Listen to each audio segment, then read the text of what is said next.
muraho neza. Ubyumvishe wakumirwa, wakubitwa n'inkuba, agaseko kakwica, byagucanga. Nemeye Platini.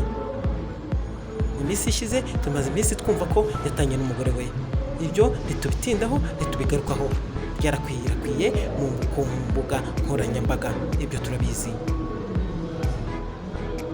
Byaje gutangaza inkuru imeze nk'itangaje, abantu benshi batunguwe.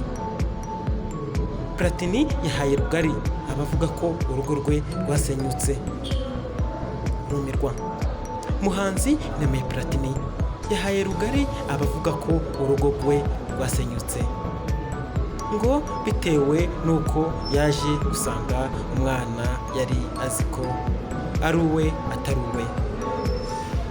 Inkuru y'uko Platini yasanze umwana atari uwe nyuma y'ibyavuye mu bipimo bya DNA yakwirakwiye muri Mata 2023, ndetse ngo nyuma yaho ukuri kugaragaye yahise atandukana n'umugore we. Icyakoze nta na kimwe uyu muhanzi yigeze avuga kuri iyi nkuru, cyane ko abanyamakuru bagerageje kumwegera bose yabasubije ko ntacyo yabivugaho. Kuri uyu wa gatanu Kanama 2023 yagiranye ikiganiro n'abanyamakuru. Umwe muri bo amubaza impamvu atavuze kuri aya makuru, anamubaza niba yari kuri. Platini yasubije ko kuko atigeze abivugaho n'ubu ntacyo yabivugaho.